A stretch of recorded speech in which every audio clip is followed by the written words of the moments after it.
नमस्कार मित्रों, आज की इस वीडियो में हम बात करेंगे स्टेट केस में अभियुक्त की तरफ से हाजिरी माफ़ी प्रार्थना पत्र कैसे लिखें। तो जानने के लिए वीडियो को शुरू से लेकर आखिर तक अवश्य देखें। अगर आप क्रिमिनल की वकालत करने की सोच रहे हैं तो आपको क्रिमिनल मुकदमों में होने वाली कार्रवाइयों में लगने वाली सभी प्रकार के प्रार्थना पत्र लिखने आने चाहिए, क्योंकि वकालत करने की पहली सीढ़ी यही है कि आपको न्यायिक कार्यवाही के अंतर्गत लिखी जाने वाली प्रार्थना पत्र कैसे लिखी जाए ये मालूम होना ही चाहिए। किसी भी चीज़ को जानना है तो उसके बारे में जितना हो सके उतना जानना चाहिए। हाजिरी माफ़ी प्रार्थना पत्र लिखने से पहले हम इन दो सवालों के जवाब भी जानेंगे, जैसे हाजिरी माफ़ी क्या है और किस धारा में इसका प्रावधान दिया गया है, यानी किस अधिनियम में। और दूसरा है हाजिरी माफ़ी प्रार्थना पत्र कैसे लिखेंगे। तो इन सभी सवालों के जवाब हम विस्तार से एक एक करके अच्छे से समझेंगे। तो सबसे पहला सवाल है, हाजिरी माफ़ी प्रार्थना पत्र क्या है व किस धारा में इसका प्रावधान दिया गया है।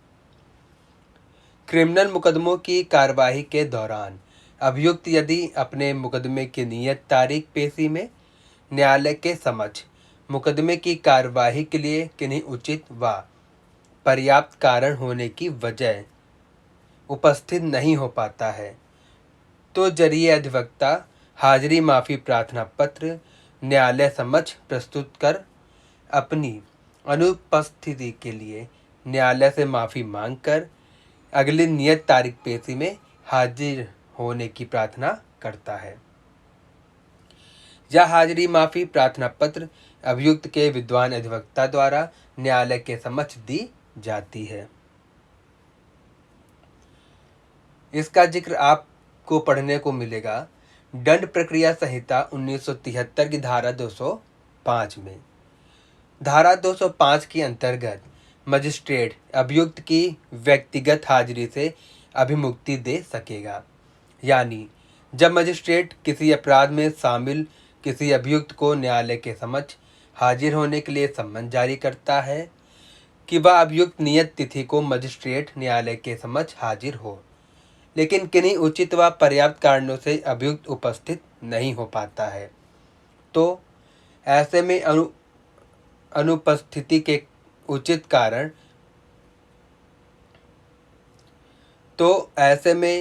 अनुपस्थिति के उचित कारण लिखित हाजिरी माफ़ी प्रार्थना पत्र के जरिए बताए जाते हैं। तब मजिस्ट्रेट को उचित लगता है तो वह अभियुक्त की व्यक्तिगत हाजिरी से उसे अभिमुक्त कर सकता है और अपने अधिवक्ता द्वारा हाजिर होने के लिए अनुमति दे सकता है। तो ये आते रही बात कि हाजिरी माफ़ी क्या है और किस धारा में इसका प्रावधान दिया गया है।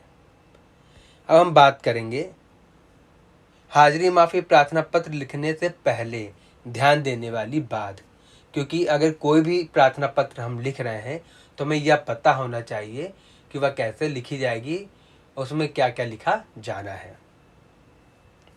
जिस न्यायालय में मुकदमा विचाराधीन है उस न्यायालय का नाम मालूम होना चाहिए, यह आपको फाइल देख के पता चलेगा। स्टेट केस है या कंप्लेंट केस, यह जानना भी बहुत ज़रूरी है। जिस मुकदमे में दिया जाना है उस मुकदमे में अभियुक्त का नाम क्या है, अभियुक्त पर किन किन धाराओं के तहत मुकदमा दर्ज किया गया है, मुकदमा व संख्या क्या है, थाना कौन सा है और जिला, यह सब जानकारी आपको होगी तभी आप हाजिरी माफ़ी प्रार्थना पत्र लिख पाएंगे। अब हम मुख्य मुद्दे पे आते हैं कि क्रिमिनल मुकदमे में लिखे जाने वाली हाजिरी माफ़ी कैसे लिखें। तो जानने के लिए वीडियो को शुरू से लेकर आखिर तक अवश्य देखें। तो आपको वाइट पेपर लेना है और सबसे ऊपर न्यायालय का नाम लिखना है।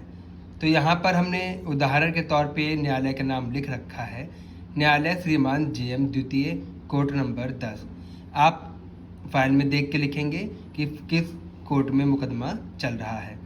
फिर टिकट लगाएंगे, शासन बनाम अभियुक्त। यहाँ पे अभियुक्त की जगह पे आप अभियुक्त का नाम लिखेंगे या आप फाइल देख के लिख सकते हैं।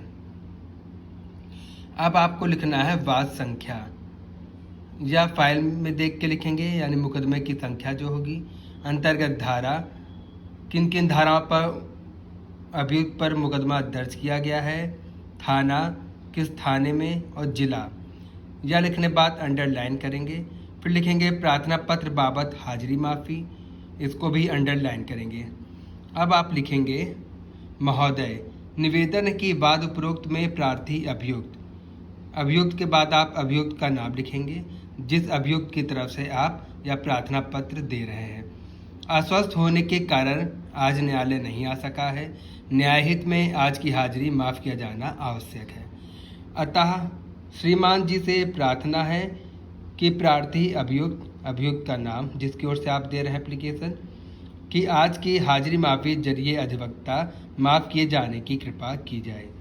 यह सब लिखने के बाद आपको दिनांक लिखना है